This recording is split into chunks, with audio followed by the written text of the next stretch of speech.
Assalamualaikum warahmatullahi wabarakatuh. Selamat siang Bapak dan juga Ibu hadirin yang kami hormati. Selamat bergabung kembali di SDGs Annual Conference SAC 2024 dan tentunya selamat bergabung kembali. Kita akan lanjutkan agenda kita pada sore hari ini. Untuk itu kita akan mendengarkan dan juga mendalami tentang kemajuan SDGs Indonesia dengan tema Trajektori 2030 serta bagaimana tantangan dan peluang yang strategis.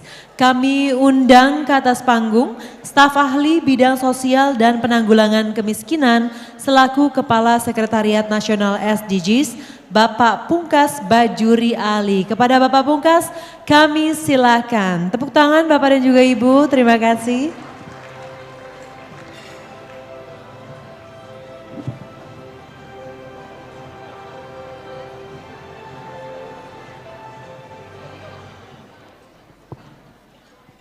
Baik, selamat siang Bapak sekalian. Assalamualaikum warahmatullahi wabarakatuh. Tugas saya siang ini adalah sedikit konteks bagaimana mengelaborasi apa yang disampaikan oleh Bapak Wapres, apa yang disampaikan oleh Pak Menteri tadi mengenai capaian Indonesia dan tantangan ke depan. Jadi yang disampaikan adalah menjelaskan apa yang disampaikan oleh Pak Wapres tadi dan Pak Menteri dan capaian kita. Lalu apa tantangan ke depan? Slide berikutnya, nah ini yang disebut tadi. Jadi yang disebut tadi bahwa progres Indonesia saat ini sudah mencapai, sudah sangat baik dibandingkan dengan target global yang capainya adalah 17%. Jadi 17% ini adalah dibanding dengan target 2030. Berapa persen target-target SDG yang on track? Ternyata secara global adalah 17%. Di Asia Pasifik angkanya juga sama, persis sekitar 17%. Nah, pertanyaannya mengapa itu terjadi? Salah satu penyebab tentu kita tahu adalah adanya pandemi, kemudian adanya berbagai konflik global, dan satu lagi yang sedang menjadi isu adalah masalah gap di financing. Nah, perkiraan kalau kita ingin mencapai target 2030 secara global ini baru akan tercapai 32 tahun lagi. Ini tadi disampaikan. Nah, di Indonesia kami menjelaskan bahwa capaian 62,5% itu adalah apabila dibandingkan dengan target tahunan. Jadi target 2023 kita punya untuk SDGs, kita sudah mencapai 62 indikator.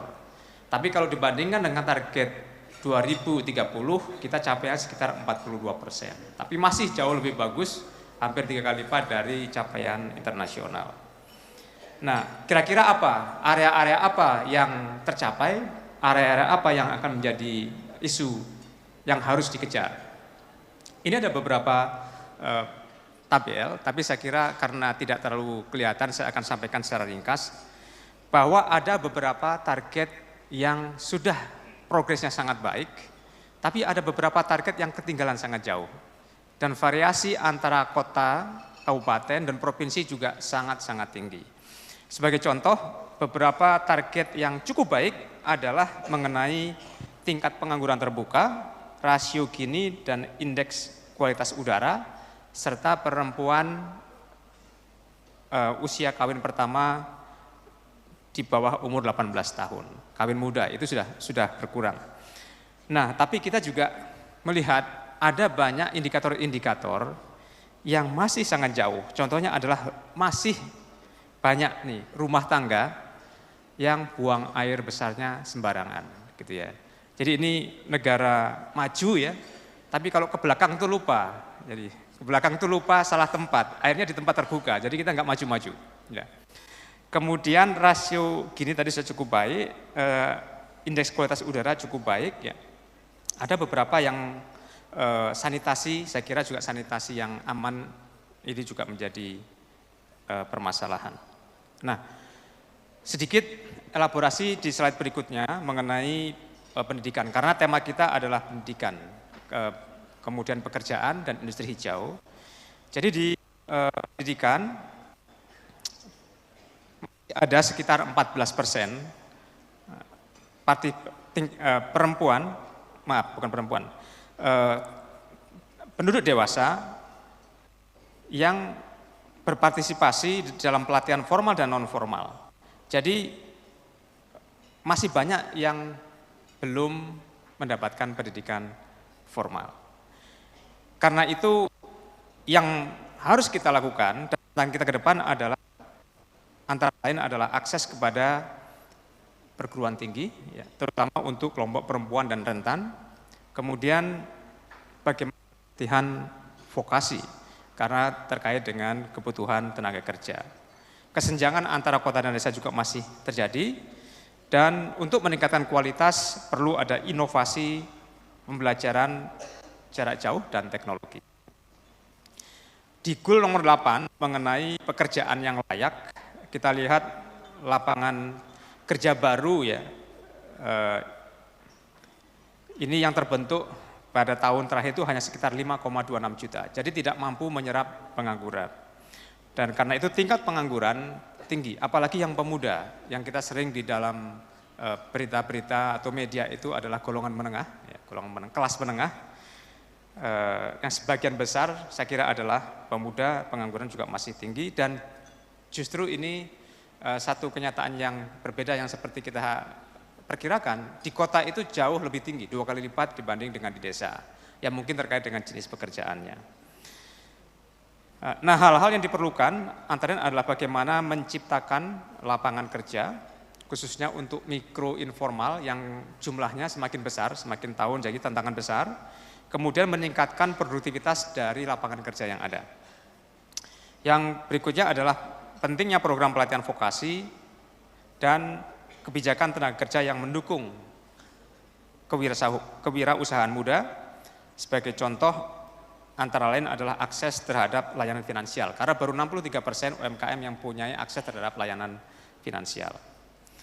Yang ketiga, untuk industri, inovasi, dan infrastruktur juga masih, kita mengalami kemajuan yang cukup baik, tapi juga tantangannya masih cukup tinggi, antara lain dengan proporsi tenaga pada sektor industri manufaktur yang saya kira masih belum ideal, 20,39%. Karena itu beberapa yang menjadi tantangan kita ke depan, bagaimana kita melakukan inovasi lebih lanjut dengan teknologi, terutama teknologi yang bersih, teknologi hijau, kemudian meningkatkan daya saing global, antara lain dengan peningkatan produktivitas dan investasi di bidang teknologi, karena saya kira sektor industri manufaktur kita tidak terlalu baik, dan tentu pelatihan keterampilan transformasi industri.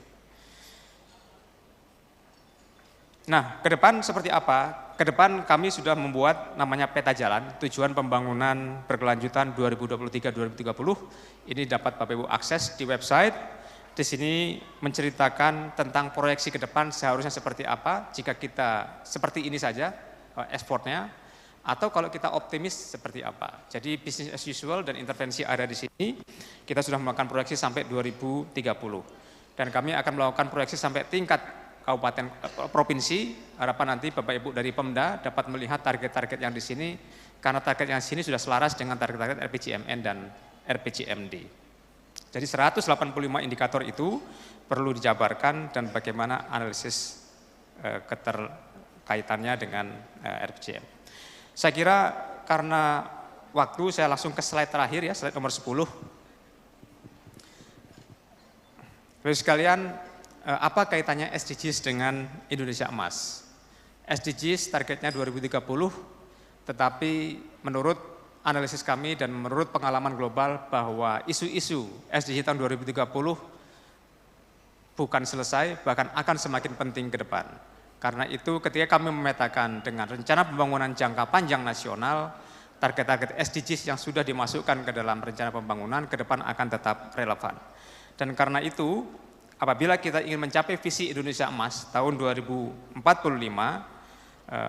ketika kita sekarang baru berpenghasilan menengah tinggi, ke depan ingin menjadi negara maju dan berpenghasilan tinggi, maka setidak-tidaknya target 2030 harus dicapai pada pilar-pilar yang penting, ya, termasuk pilar sosial, transformasi sosial, transformasi ekonomi, dan tata kelola. Dan dengan pertumbuhan ekonomi yang diharapkan minimal 6%, tahun 2041 mudah-mudahan kita bisa keluar dari middle income trap, Middle income trap ini adalah seperti kalau dalam kehidupan sehari-hari kita, orang yang penghasilannya kurang, mungkin ya ingin kaya, penghasilannya naik sedikit. Karena tidak cukup kenaikannya itu, maka dia tidak bisa melompat ke jenjang yang lebih tinggi. Dan inilah menjadi trap. Sehingga untuk keluar itu kita harus tumbuh minimal 6%, dan dengan itu maka kita akan mencapai target SDGs, target Indonesia Emas tahun 2045. Slide penutup saya terakhir, ini slide yang penutup sebenarnya. Jadi ini dapat kita lakukan apabila kita bisa bekerja sama. Bisa bekerja sama, kemudian inklusif. Nah, inklusif ini bukan berarti hanya menyertakan seluruh penduduk sebagai beneficiaries atau penerima layanan, tetapi semua pihak juga inklusif dalam berkontribusi.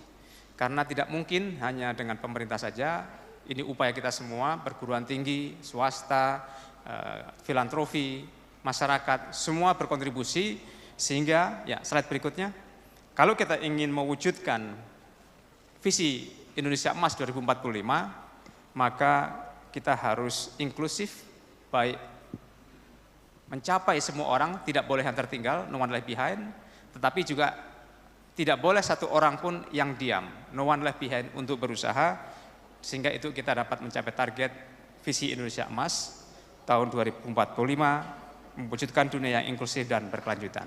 Saya kira demikian dari saya, terima kasih banyak, selamat berdiskusi, Assalamualaikum warahmatullahi wabarakatuh. Waalaikumsalam warahmatullahi wabarakatuh. Terima kasih Bapak Pungkas Bajuri Ali atas penjelasannya Pak. Kami persilakan untuk menempati kembali kursi. Tepuk tangan Bapak dan juga Ibu sekalian. Terima kasih. Baik, tanpa berlama-lama kita akan lanjutkan agenda selanjutnya yaitu pembahasan tentang peningkatan daya saing sumber daya manusia melalui inovasi ekonomi hijau yang akan dimoderatori oleh Ibu Friska Clarissa dari Kompas TV. Kami panggilkan Ibu Friska Clarissa, tepuk tangan Bapak dan juga Ibu. Terima kasih. Terima kasih banyak Mbak Tasya Syarif. Thank you, sama-sama. Assalamualaikum warahmatullahi wabarakatuh. Shalom, Om Swastiastu, Namo Buddhaya, salam kebajikan. Bagaimana Bapak Ibu, sudah nyaman, sudah enak makan siangnya? Tapi kok nggak ada suaranya, coba, sudah cukup makan siangnya? Sudah, belum, yang saya bilang belum. Nanti abis ini tambah lagi boleh ya Bapak Ibu. Karena agar berenergi kita memasuki sesi plenary yang berikut ini. Termasuk karena saya sudah makan siang. Karena itu saya sudah juga menyiapkan pantun. Jadi ada ide, boleh ya? Mohon izin. Boleh diminta juga cakepnya harus bersemangat ya Bapak Ibu. Siap ya? Burung kutilang, burung kenari. Terbang tinggi tak terhingga, hinggapnya di dahan asri nan hijau. Selamat datang di sesi plenary peningkatan daya saing sumber daya manusia melalui inovasi pekerjaan dan industri hijau. Nah, ini terasa semangatnya, begitu pula saya, Friska Clarissa, suatu kehormatan bisa memandu sesi kali ini. Kita akan bicara soal teknologi dan digitalisasi yang menawarkan peluang besar untuk meningkatkan efisiensi dan transparansi dalam industri, tetapi tantangannya adalah bagaimana kita memastikan bahwa inovasi ini bisa berkontribusi pada keberlanjutan dan inklusi. Di sektor seperti perikanan dan agrikultur misalnya, teknologi ini dapat digunakan untuk menciptakan rantai pasok yang berkelanjutan dan dapat dilacak menjawab kebutuhan konsumen global yang semakin sadar lingkungan. Di sisi lain, Green Social Entrepreneurship muncul sebagai respons terhadap kebutuhan untuk menciptakan bisnis yang tidak hanya berorientasi pada profit, tetapi juga dampak sosial dan lingkungan yang positif. Dalam sesi plenary ini Bapak Ibu, kita akan menjawab pertanyaan-pertanyaan yang mendasar tentang bagaimana inovasi dalam pekerjaan dan industri hijau dapat membantu kita semua dalam menghadapi tantangan besar yang terjadi saat ini. Dengan fokus pada peningkatan daya saing sumber daya manusia, kolaborasi lintas sektor dan pemanfaatan teknologi. Diskusi ini akan mengeksplorasi bagaimana kita bisa menciptakan peluang baru yang tidak hanya berkelanjutan secara ekonomi tetapi juga adil secara sosial dan ramah lingkungan. Tentunya tantangan besar ini membutuhkan keberanian kita semua untuk berpikir dan bertindak secara berbeda, memastikan bahwa transformasi ini membawa manfaat yang nyata bagi masyarakat dan juga lingkungan. Karena itu kita akan menyimak sama-sama paparan dari narasumber dan akan berdiskusi di sesi tanya jawab nanti. Yang pertama, langsung saya undang ke atas panggung. Beliau menjabat sebagai Deputi Bidang Kemaritiman dan Sumber Daya Alam di Kementerian PPN Bappenas. Sebagai seorang yang sangat berpengalaman di bidang perencanaan pembangunan, beliau memiliki latar belakang yang kuat dalam merumuskan kebijakan, menyusun strategi nasional, serta mengarahkan program-program terkait pembangunan berkelanjutan dan kemaritiman. Selain itu, beliau juga bertindak sebagai Ketua Tim Pelaksana Koordinasi Nasional TPB SDGs, Tujuan Pembangunan Berkelanjutan di Indonesia. Dalam peran ini, beliau memimpin dan mengoordinasikan pelaksanaan SDGs di tingkat nasional, berkolaborasi dengan berbagai kementerian, lembaga, pemerintah daerah, sektor swasta, serta organisasi masyarakat sipil untuk mencapai target SDGs. Kami undang dengan hormat Dr. Vivi Yulaswati MSc, Deputi Bidang Kemaritiman dan Sumber Daya Alam Kementerian PPN Bappenas. Silakan Ibu, tepuk tangan yang meriah. Vivi, selamat siang.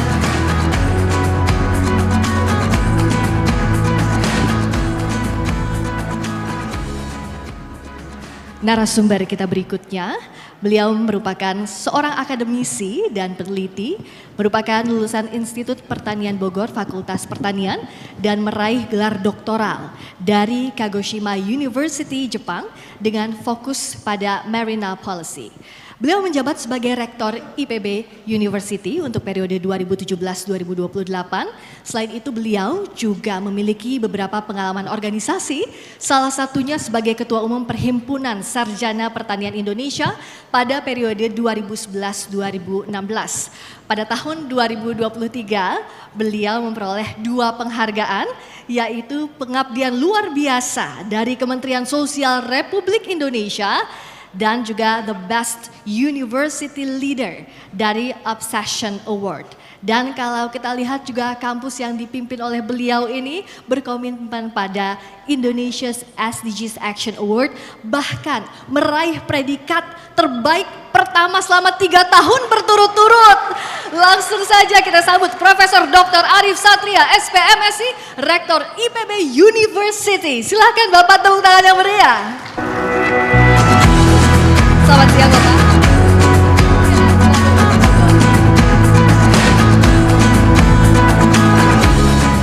Narasumber yang ketiga, beliau adalah seorang program head di SDG Academy Indonesia, sebuah institusi di bawah naungan United Nations Development Program atau UNDP dan Badan Perencanaan Pembangunan Nasional Bappenas yang berfokus pada pengembangan kapasitas untuk mendukung pencapaian tujuan pembangunan berkelanjutan atau SDGs.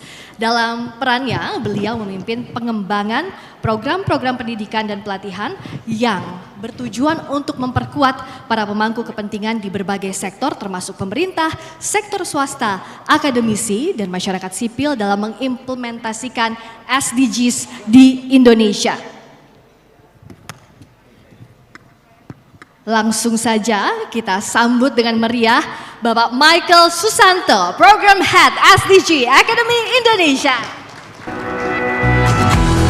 Selamat siang Pak Michael, silakan. And the last but not least, narasumber kita berikutnya adalah CEO dan salah satu pendiri Kita Bisa Group, platform kerja yang fokus pada penggalangan dana sosial, filantropi, dan juga aksi sosial. Beliau memiliki latar belakang dalam kewirausahaan sosial dan teknologi, berfokus pada inovasi untuk memecahkan masalah sosial dan memperkuat solidaritas masyarakat melalui teknologi digital. Di samping mengelola Kita Bisa, beliau juga aktif dalam berbagai kegiatan yang bertujuan untuk memajukan ekosistem sosial di Indonesia, terutama yang berkaitan dengan pemberdayaan masyarakat dan filantropi berbasis teknologi. Kita sambut dengan meriah Bapak Fikra Ilyas, CEO Kita Bisa Group.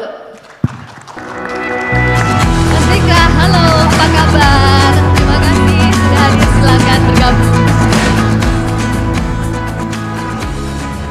Saya mau minta tepuk tangan yang meriah untuk para narasumber yang sudah hadir dan siap berdiskusi. Bapak Ibu yang hadir secara langsung di ruangan ini maupun yang bergabung lewat Zoom, silahkan menyiapkan pertanyaan karena nanti setelah paparan para narasumber akan ada sesi tanya jawab. Mohon nanti disiapkan pertanyaan terbaiknya untuk siapa ditujukan, dan sebelumnya para narasumber diberikan waktu kurang lebih selama 10 menit. Ibu, Bapak, untuk memberikan paparan, izinkan saya akan mengingatkan jika waktu akan habis ataupun sudah habis. Paparan pertama akan disampaikan oleh Dr. Vivi Yulaswati MSc terkait dengan langkah-langkah strategis transformasi hijau mencapai SDGs dan Indonesia Emas. Silahkan Dr. Vivi, tepuk tangan untuk Bu Vivi. Selamat siang, Assalamualaikum warahmatullahi wabarakatuh. Waalaikumsalam. Saya mungkin menghemat waktu 10 menit, jadi kalau boleh langsung klik-klik aja. Bapak dan Ibu sekalian, tentunya kita semua di sini dari pagi sudah berbicara mengenai topik bahasan Goal 4, Goal 8, dan Goal 9. Kenapa? Ini saya ingat betul tahun lalu Pak Rektor, kami membahasnya sudah mulai membahas keterkaitan antar goal. Karena salah satu di roadmap kami analisisnya menunjukkan ada beberapa target-target dan juga indikator yang punya centrality, artinya daya ungkit yang lebih besar, sehingga kalau kita memberikan perhatian pada ketercapaian target dan indikator yang punya centrality besar itu bisa narik beberapa target lainnya. Jadi tentunya kita bicara akselerasi dan juga bicara prioritisasi dari sisi berbagai sumber daya gitu ya. Nah tahun ini tentunya ini salah satu idenya Pak Bayu, Pak Rektor, jadi tahun depan Goal 4, Goal 8, dan Goal 9, dan ternyata seru banget dari pagi gitu ya.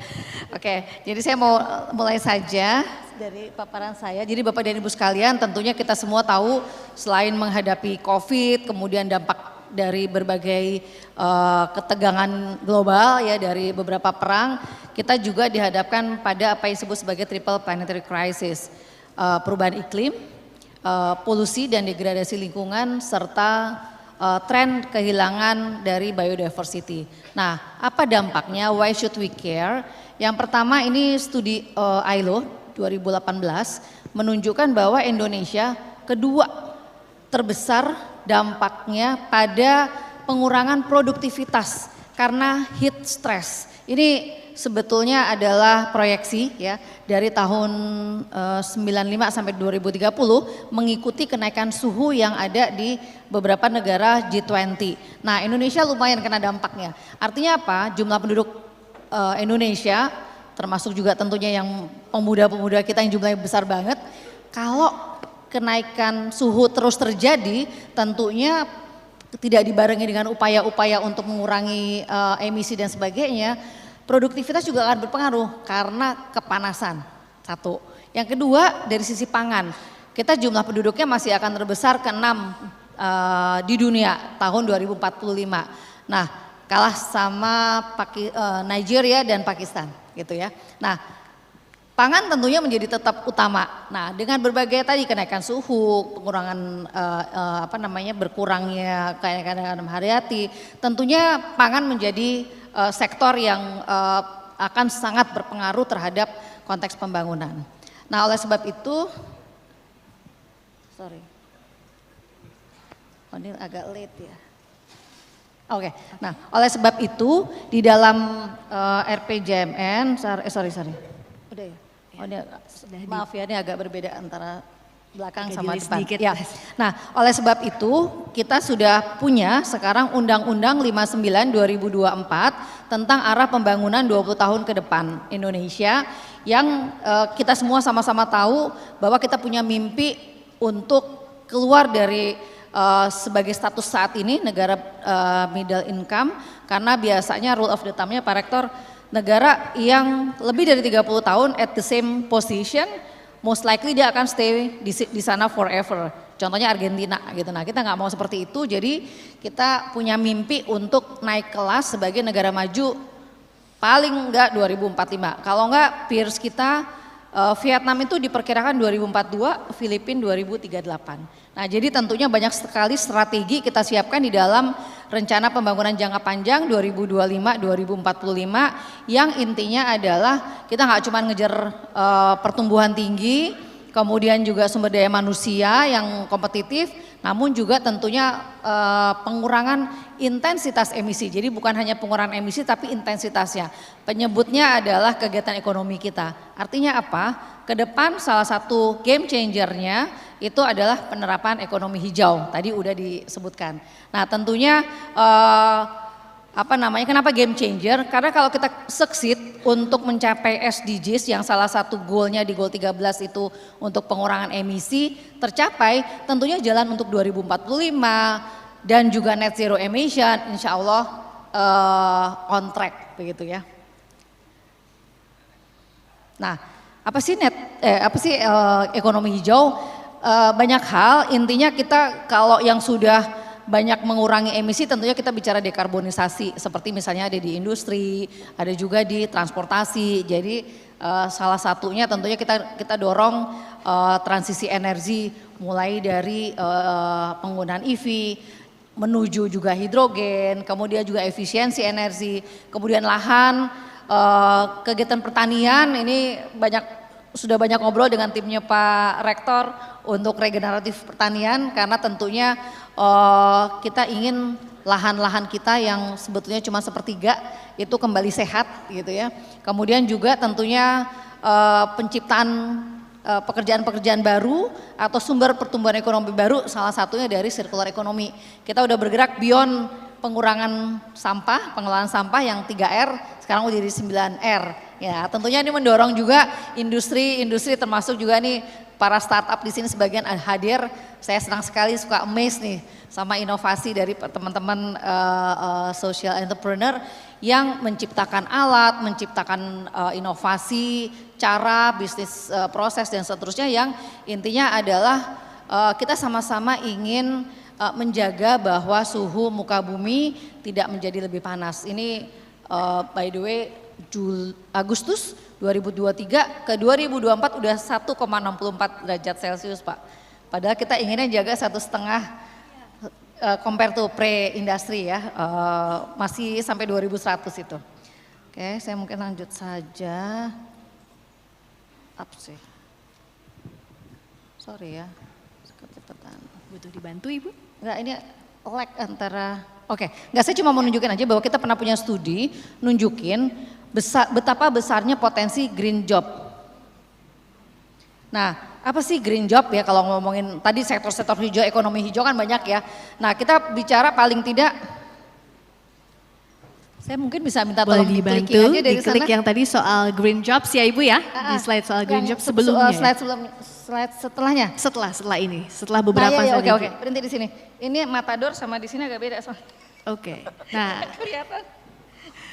Jadi ya, aman di belakang intinya di beberapa studi sudah ini nunjukin ya kalau investasi kita bisa investasi hijau itu bisa menciptakan 7 sampai 10 kali lipat lapangan kerja. Kemudian 1,8 sampai 2,2 juta lapangan kerja tambahan di tahun 2030. Nah, apa sih green job atau pekerjaan hijau itu? Kita ini ILO ya, kita menggunakan tadi standarnya ILO, lapangan kerja yang menciptakan dari sisi output, jadi dia memproduksi baik itu barang maupun jasa atau dari sisi prosesnya. Jadi prosesnya juga ramah lingkungan, kemudian juga tentunya mengurangi bertujuan tadi mengurangi suhu, kemudian juga banyak sekali dari seluruh rantai pasok ya saya ngomongnya ya. Nah, ini dua sisi ini baik sisi output maupun dari sisi prosesnya. Kalau itu tadi kan sempat ditanyain di sesi sebelumnya ininya apa sih gitu ya. indikatornya. Nah, ini kita sudah mulai mengumpulkan data-data terkait ini sehingga ke depan kita bisa mengukur dengan lebih tepat. Namun demikian tentunya ada peluang dan juga tantangan. Mungkin next slide. Ini mungkin peluangnya tinggal dibaca, tantangannya aja karena mungkin perlu didiskusikan di sini nih sama bapak-bapak para narasumber lainnya. Kurangnya pemahaman mengenai konsep green job itu sendiri gitu ya.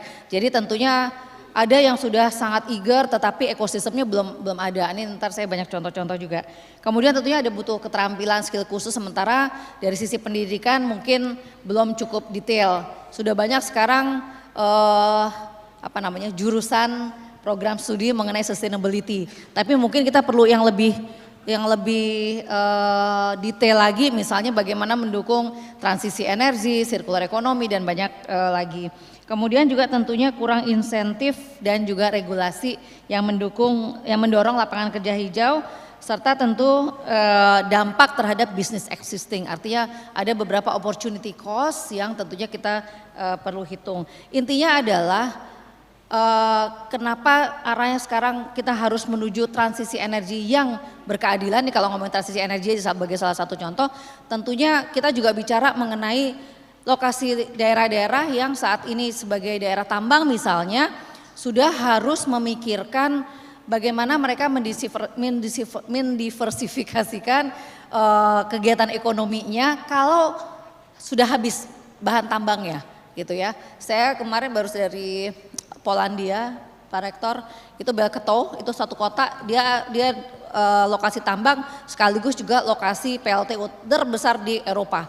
Dan dia akan tutup tahun 2036, mulai dari sekarang. Jadi banyak sekali berbagai strategi disiapkan untuk diversifikasi usaha, termasuk juga keterampilan upskilling dan seterusnya untuk memastikan transisi energi itu berkeadilan. Berikutnya ini slide terakhir, saya hanya ingin menyampaikan bahwa ini kerja keras dari teman-teman terkait, termasuk juga ada di Kementerian Ketenagakerjaan dan sebagainya, bahwa sudah ada KKNI, kerangka kualifikasi nasional Indonesia untuk pekerjaan hijau, yang kita sudah memetakan itu ada sekitar 191 okupasi.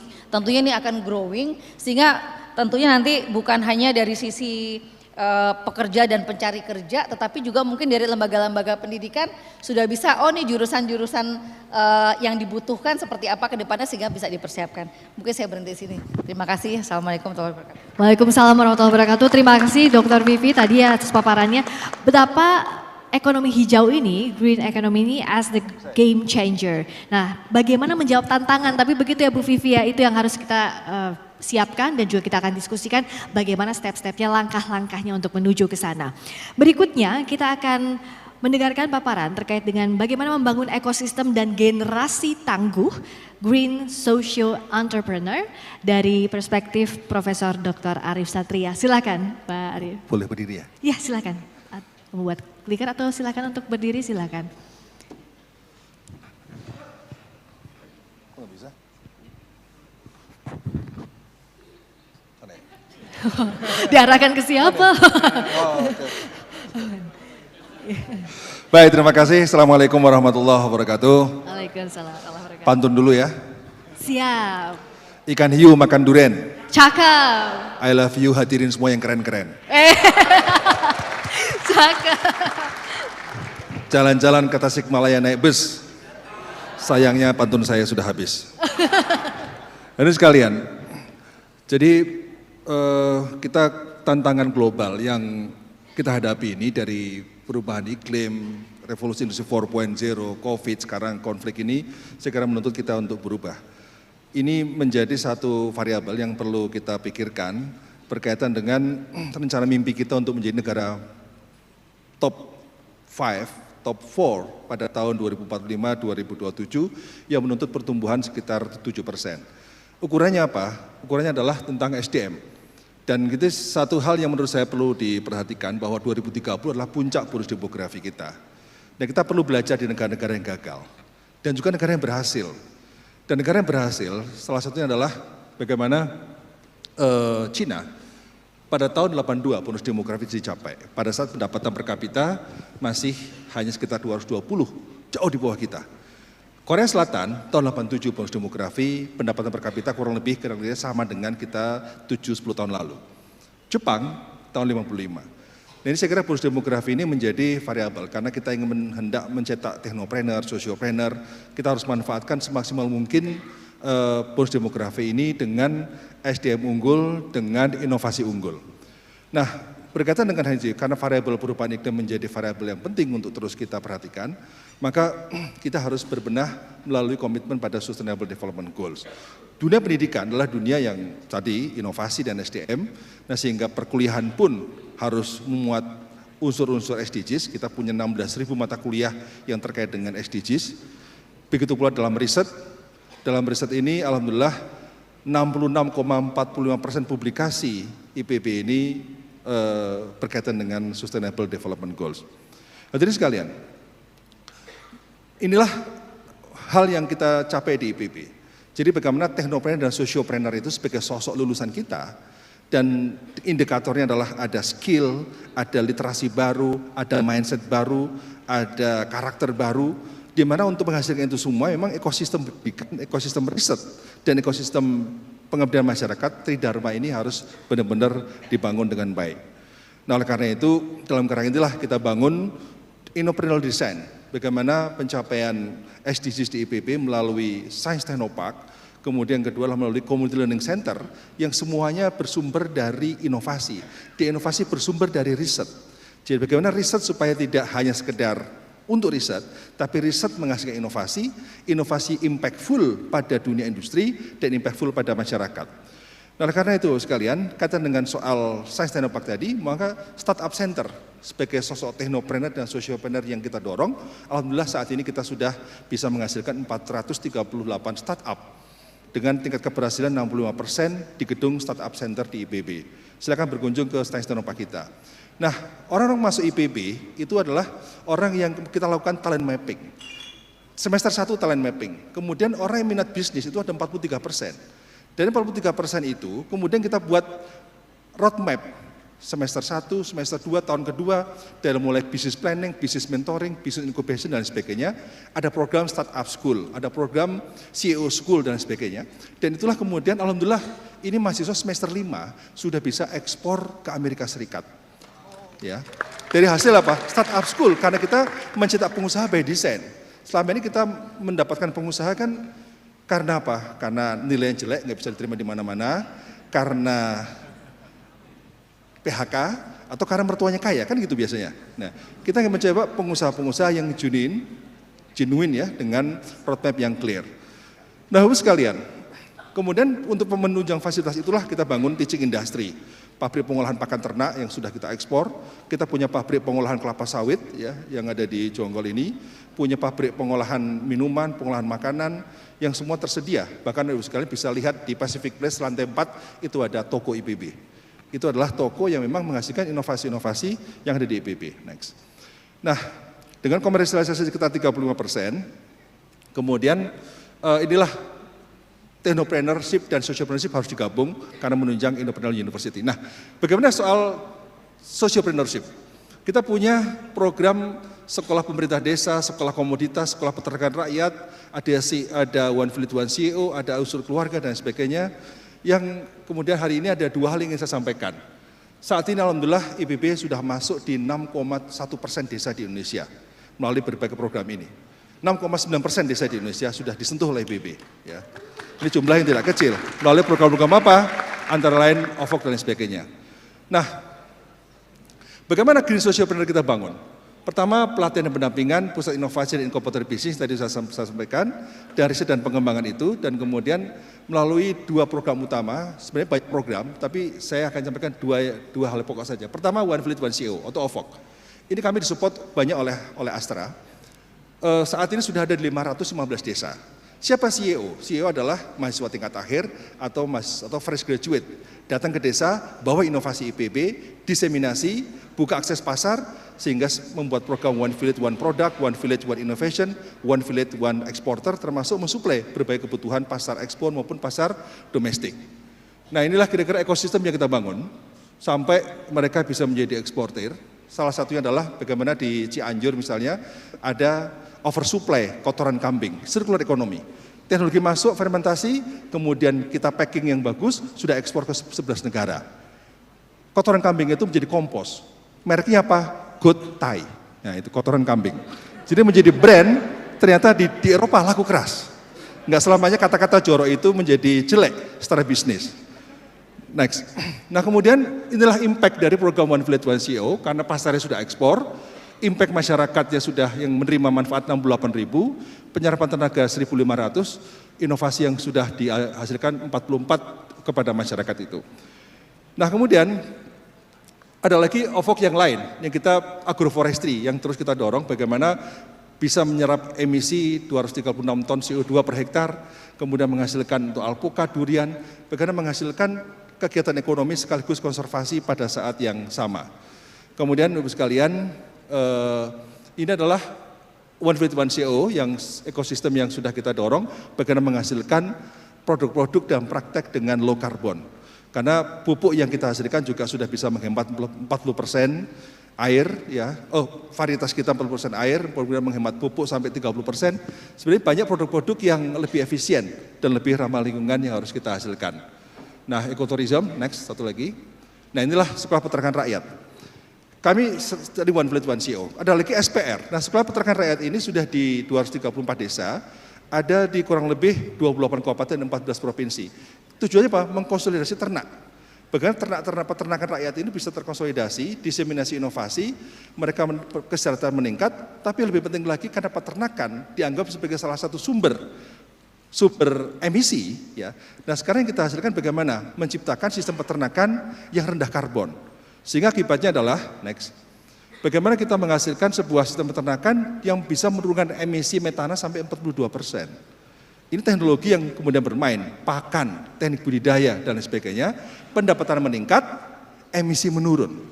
Karena memang bagaimana juga peternakan, kalau saya ketemu dengan orang-orang yang ahli perubahan iklim, selalu dijadikan contoh betapa pertanian itu adalah menjadi sumber untuk emisi. Nah inilah kita buktikan bagaimana pertanian itu, satu, untuk meningkatkan gizi masyarakat, pada saat yang sama juga bisa menjadi salah satu sumber untuk pengurangan emisi. Nah, itulah yang harus kita dorong. Nah, sehingga sociopreneur tadi terus kita kembangkan dengan menjamin keberlanjutan program SPR, sudah dikembangkan di berbagai tempat, termasuk melibatkan perguruan tinggi. Sehingga sekali lagi, kita masuk di 6.000 desa, tidak sendiri. Tapi kita gandeng perguruan tinggi lokal yang ada di mana IPB ada, kami selalu gandeng perguruan tinggi lokal. Untuk apa? Menjamin sustainability.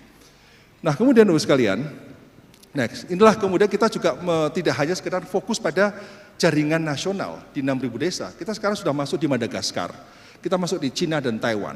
Bagaimana jaringan petani Taiwan, jaringan petani Cina, dan jaringan nelayan di Madagaskar, itu sekarang sudah mulai menggunakan inovasi-inovasi IPB. Nah inilah visi kita adalah bagaimana local global connectivity bisa tercipta, sehingga produk-produk inovasi IPB pun pada akhirnya adalah produk inovasi yang bisa mengglobal. Ini lagi pupuk Gotai tadi, kopi Garut, pepaya Kalina. Sebenarnya kalau di mall-mall namanya California. Dulu namanya Kalina, nggak laku-laku diganti California jadi laku keras. Ya. Lagi-lagi soal branding. Ya. Kemudian ada lagi nanas PK1, ini pakan ternak, manggis, cabai, kemudian tempe sudah kita ekspor ke 4 negara, dan seterusnya. Inilah local global connectivity bagaimana IPB yang ada di Bogor bisa menjadi sumber inspirasi dunia. Terima kasih. Assalamualaikum warahmatullahi wabarakatuh. Waalaikumsalam warahmatullahi wabarakatuh. Terima kasih banyak, inspiratif bagaimana untuk Green Sociopreneur ini betul-betul disiapkan, betul ekosistemnya tidak hanya didesain tapi sudah diimplementasikan dan tadi kita lihat buktinya. Berikutnya kita akan mendengarkan sudut pandang soal kerangka pendidikan untuk transformasi ekonomi hijau menuju pembangunan berkelanjutan dari Bapak Michael Susanto, Program Head SDG Academy Indonesia. Silakan Pak Michael. Terima kasih, mungkin saya ikutan sambil berdiri Pak. Silakan Pak Michael.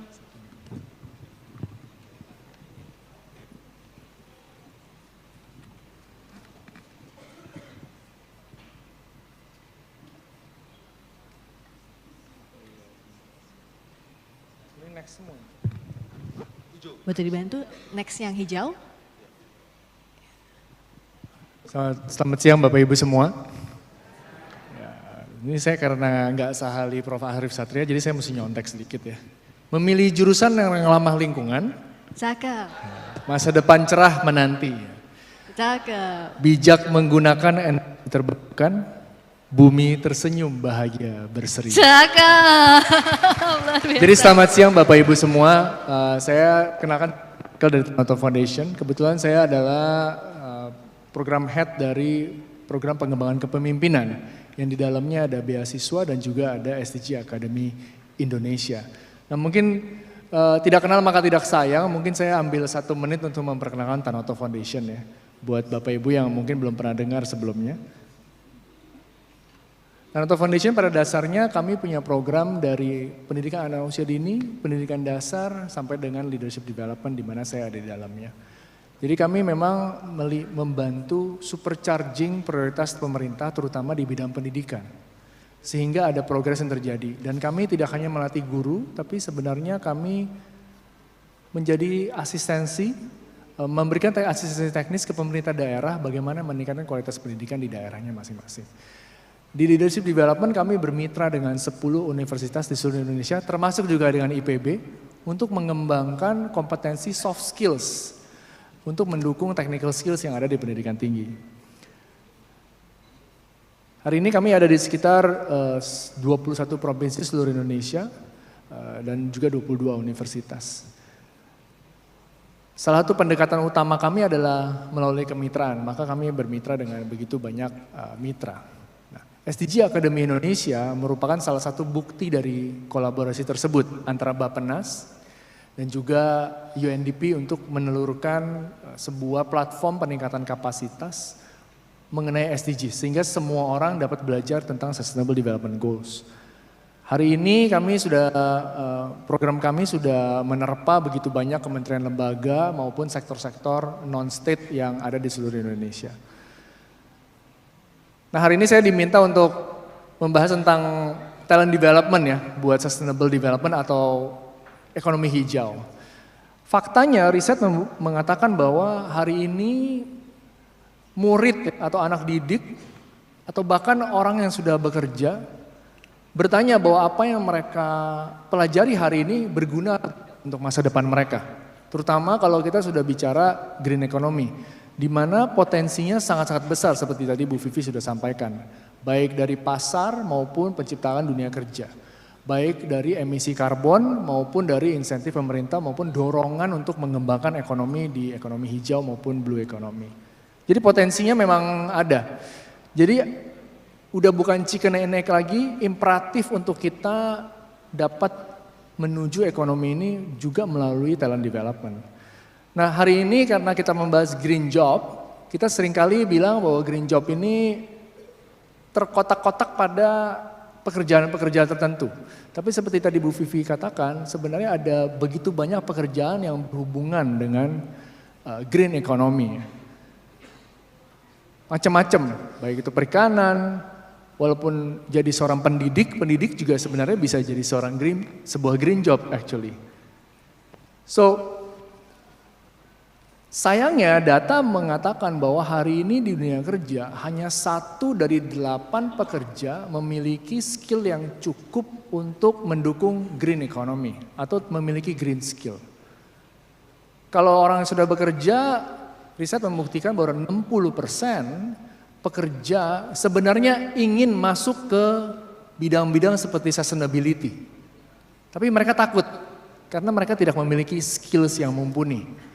Akhirnya mereka stuck pada karir yang mungkin tidak berkembang ke depannya.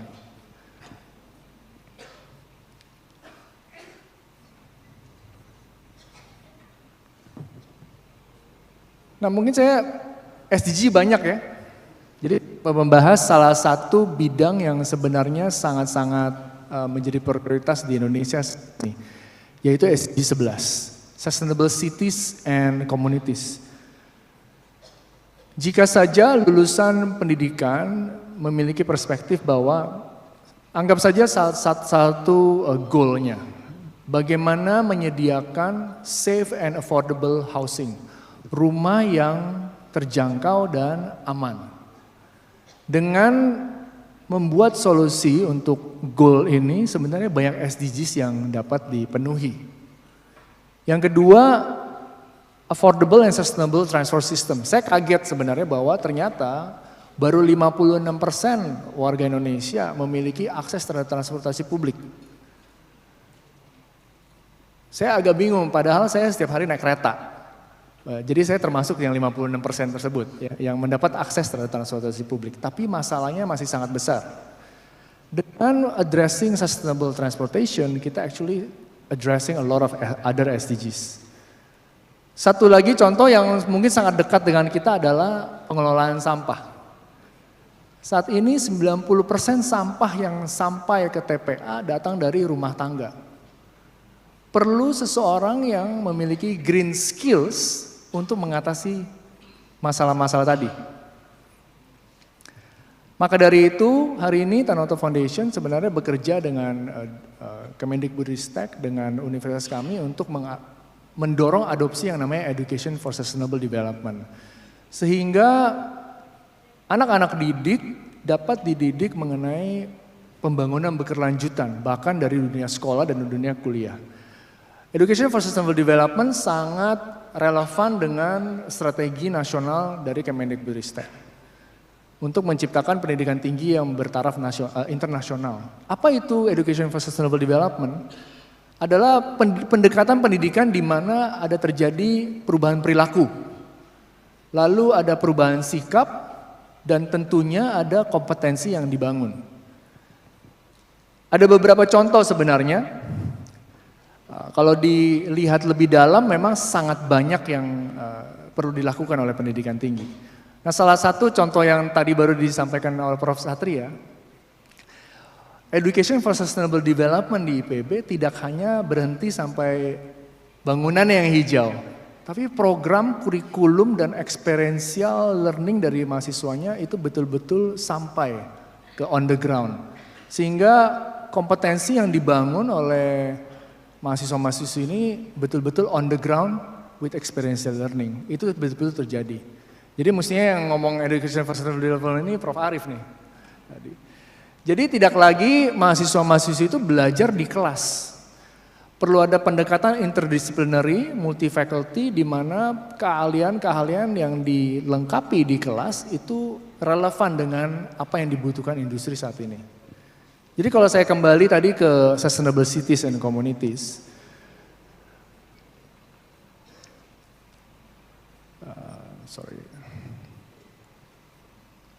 misalnya saja di dalam kelas, dosen bisa memberikan studi kasus mengenai satu kota. Lalu diajukan pertanyaan-pertanyaan berikut. Apakah misalnya masyarakat sekitar memiliki akses terhadap public transportation atau public spaces? Apakah kota tersebut ramah anak? Apakah kota tersebut inklusif untuk semua orang dalam hal transportasi? Dan lain sebagainya. Apakah ada pendidikan berkualitas yang terjadi di daerah tersebut? Nah, mungkin seringkali kita berpikir bahwa green skill itu berhenti pada renewable energy. Tapi pada saat kita melihat perspektif sustainable development, jika seseorang memiliki green skill, dia turun lapangan, dia membangun kota yang hijau. Kota yang hijau tidak hanya tentang penerangannya atau public space-nya, tapi juga mengenai begitu banyak hal. Jadi saya sebenarnya siang ini ingin mengajak bahwa kita merubah atau bukan ya, menyesuaikan, expand naratif mengenai apa yang kita bicarakan. Nah, Tanoto Foundation sebenarnya modeling bersama dengan UNESCO untuk model bagaimana melakukan tadi participatory learning dalam hubungannya mengembangkan sustainable development skills. Jadi apa yang terjadi adalah mahasiswa-mahasiswi sekitar 400 anak setiap tahunnya itu turun ke lapangan, ke local context untuk mempelajari local context apa yang sedang terjadi, isu apa, challenge apa yang sedang terjadi di masyarakat, lalu mereka berkolaborasi dengan pemerintah daerah, dengan universitas untuk merancang solusinya. Seperti itu. Sayangnya memang saat ini di pendidikan belum banyak model-model seperti ini. Mungkin segelintir ada, tapi scale-nya belum mumpuni. Nah, ini yang perlukan ke depannya supaya kita bisa building future sustainable development talents. Terima kasih. Terima kasih, tepuk tangan untuk Pak Michael. Bagaimana connecting antara pendidikan dengan isu-isu SDGs untuk diterapkan dalam kurikulum pengajaran lebih detail lagi. Berikutnya saya minta paparan dan juga sudut pandang soal crowdfunding dan filantropi untuk ekonomi kreatif menciptakan pekerjaan lewat industri kreatif berkelanjutan. Silakan Mas Fikra Ijaz. Tepuk tangan yang meriah untuk Mas Fikra. Cek. Alright. Izin sebelah kiri ya, tadi rekan saya dua di sebelah kanan. Siap. Assalamualaikum warahmatullahi wabarakatuh. Selamat sore rekan-rekan semuanya, salam sejahtera, shalom, om swastiastu, nama budaya, salam kebajikan. Mengikuti tradisi yang sudah dimulai oleh Prof tadi ya, saya minta tolong tapi ke GPT untuk buatin pantun, boleh saya bacakan ya? Mantap, pakai GPT ya pantunnya untuk ya. menghormati kemajuan teknologi Bapak dan Ibu sekalian. Senja jingga di ujung desa. Kreativitas tumbuh seiring asa. Cakep. SDG, tujuan mulia, dengan gotong royong kita wujudkan semua. Luar biasa. Kalau jelek nggak apa-apa ya, salahnya salah SDG, itu bukan buatan saya. Jadi kalau teman-teman khawatir pekerjaannya terdisrupsi oleh AI, buruan belajar pantun. Kayaknya GPT masih lama belajar di tukang pantun yang baik. Oke. Salam kenal Bapak dan Ibu sekalian, nama saya Fikra Ijaz, selaku co-founder dan CEO dari Kita Bisa. Saya mau survei dong di ruangan ini, boleh nggak kasih tahu siapa yang pernah berdonasi di Kita Bisa sekali aja seumur hidup? Oh alhamdulillah lebih dari 20% deh, kalau kurang dari 20 kayaknya saya keluar aja. Oke, saya coba next ya. Oke. Sedikit saya ingin berkenalan mengenai Kita Bisa buat mungkin setengah ruangan yang belum kenal atau belum pernah menggunakan Kita Bisa. Karena hari ini kita mau bicara tentang peran kita, peran masyarakat dan peran filantropi ketika bicara ekonomi kreatif hijau dan berkelanjutan. Saya mau mengutip dari Kementerian Agama, potensi filantropi mungkin indikator data paling mudahnya adalah potensi zakat dan wakaf uang di Indonesia. Yang dipercaya bisa mencapai 300 triliun untuk zakat, dan kalau untuk wakaf uang itu 180 triliun. Jadi kalau di-combine sebetulnya ini jumlah yang signifikan. Tapi realisasi yang tercatat, ini saya mengutip data dari Komite Nasional Ekonomi Syariah, Ekonomi dan Keuangan Syariah ya, yang terrealisasi itu masih jauh dari angka potensinya. Apakah ini artinya ini hanya angka yang semu atau orang Indonesia tidak berbagi? Kami tidak meyakini demikian. Kenapa? Karena hadirnya Kita Bisa itu berangkat dari fakta bahwa 6 tahun berturut-turut Indonesia berada di peringkat pertama sebagai negara paling dermawan. According to World Giving Index ya, Charities Aid Foundation. Saya nggak tahu ada indeks lain yang Indonesia tuh konsisten 6 tahun berturut-turut menempati peringkat pertama. Di atas Amerika, di atas Kanada, di atas negara-negara maju. Tempat dulu saya kuliah juga di New Zealand tuh kalah gitu ya.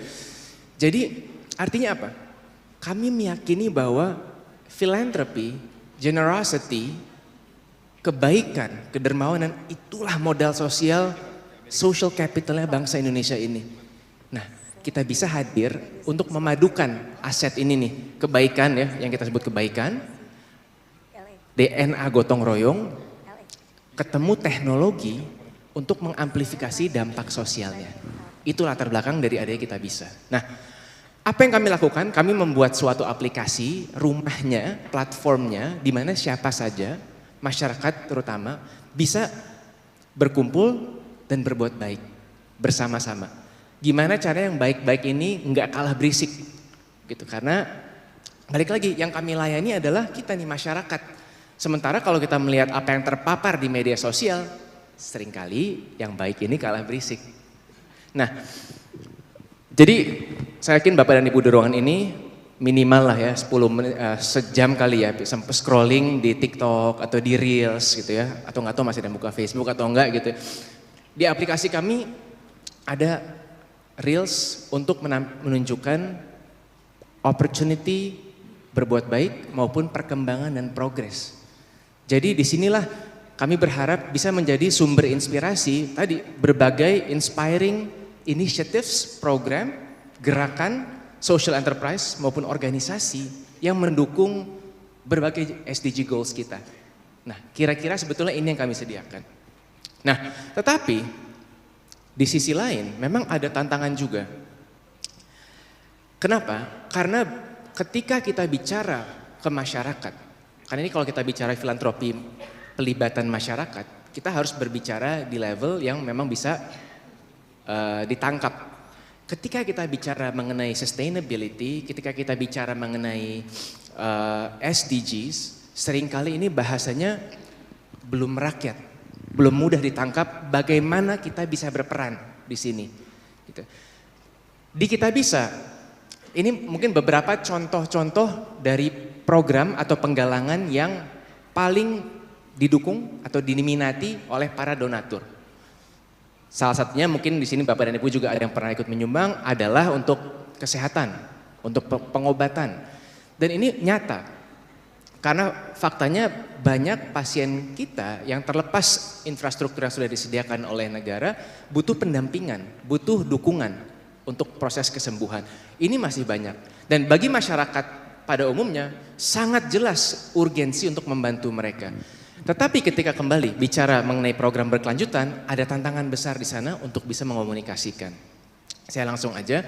Jadi, kalau kita mencuplik singkat perjalanan Kita Bisa selama 10 tahun terakhir, alhamdulillah tidak sedikit jumlah ekosistem donatur yang sudah bergabung di Kita Bisa senilai 10 juta orang yang telah menyalurkan donasinya melalui Kita Bisa, menyalurkan lebih dari 5 triliun ke 300 ribu lebih berbagai penggalangan dana dari berbagai kategori.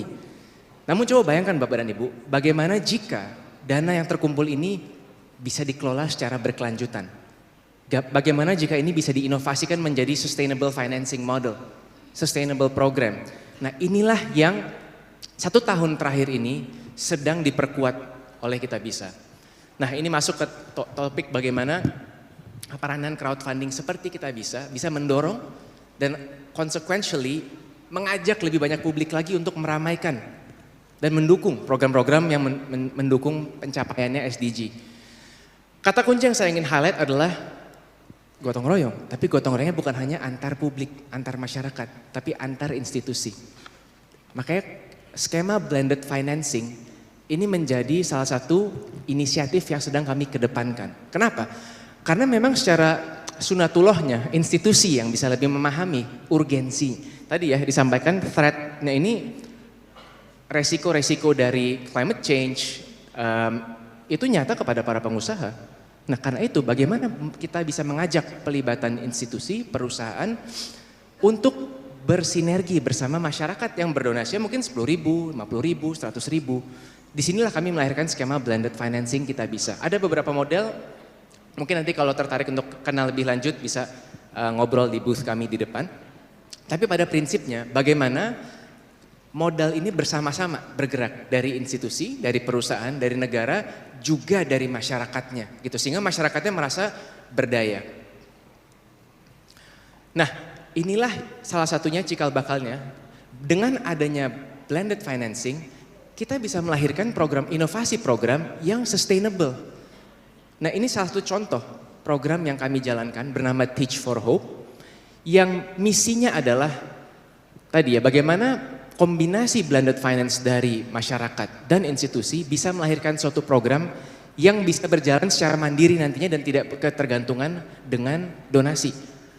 While at the same time membantu pencapaian berbagai pilar SDG. Dalam hal ini Teach for Hope adalah suatu program upskilling atau vokasi bagi mustahik dengan harapan bahwa dalam waktu 1 tahun kita bisa mentransformasi seorang mustahik menjadi seorang muzaki. Dari seorang yang layak menjadi penerima manfaat atau mustahik itu yang boleh menerima zakat menjadi seorang pemberi zakat. Satu contoh yang ingin saya ceritakan, ada fotonya di sini, di sebelah kanan. Ada seorang Mas Andi namanya dari Jayapura. Beliau sebelumnya masuk ke kategori mustahik, mendapatkan pelatihan dari Teach for Hope selama 3 bulan termasuk pelatihan dan magang dan pendampingan selama 9 bulan. Alhamdulillah beliau sekarang sudah mendapatkan pekerjaan di sektor hospitality dan mendapatkan gaji senilai kalau nggak salah rata-rata 3 juta rupiah. Jadi ini menjadi kenaikan penghasilan sebesar 50% dari sebelumnya Mas Andi yang belum memiliki pekerjaan tetap. Ini satu contoh, sekali lagi ya, jika dijalankan sendiri mungkin masyarakat belum paham urgensi mendukung program seperti ini. Namun dengan adanya peranan dari pihak-pihak stakeholders lain, baik itu perusahaan-perusahaan yang menjadi donor, yang menjadi mitra magang, yang lalu menjadi off-taker dari impact sourcing, Teach for Hope, hal ini menjadi possible.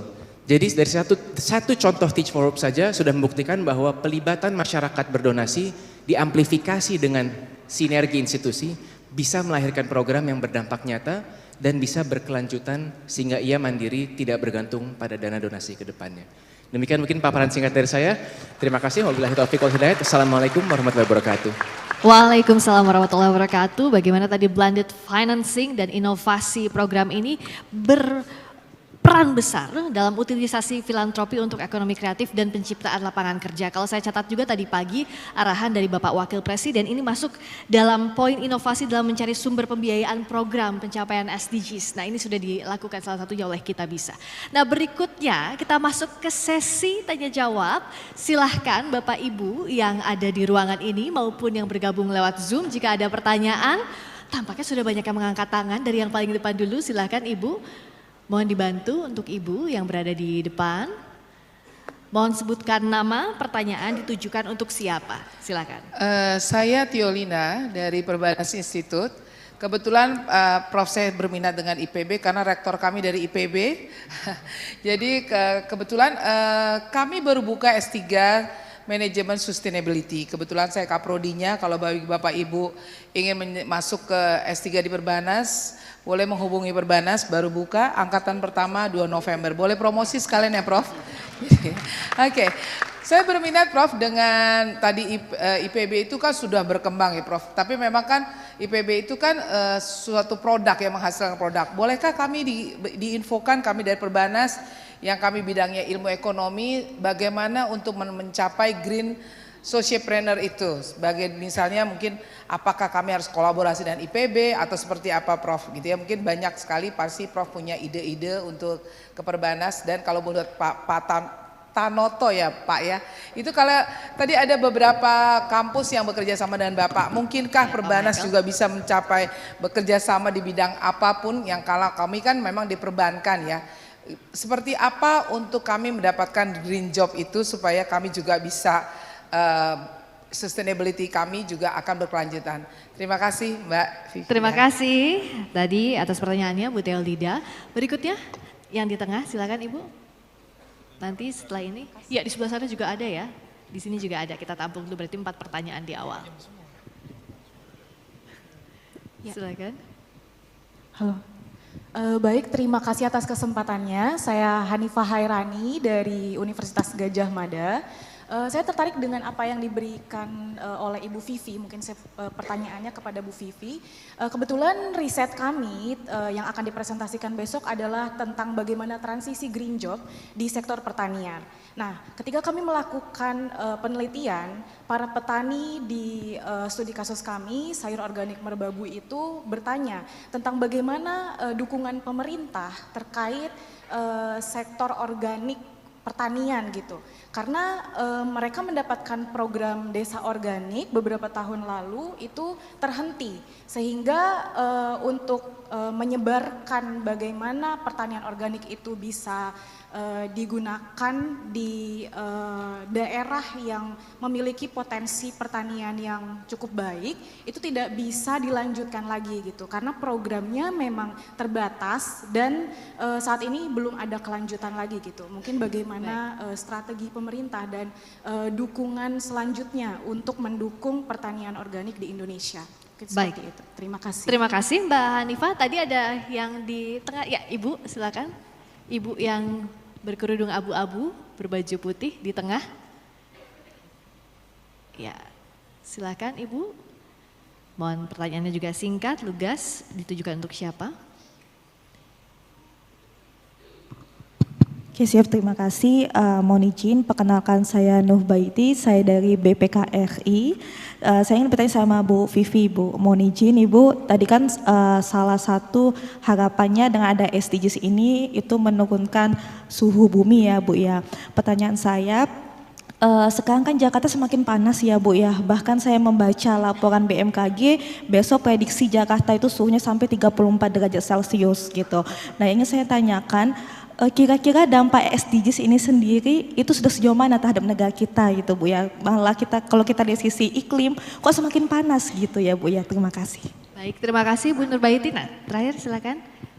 Wah, ada tambahan juga nanti ya di sesi berikutnya ya. Kita masih ada waktu.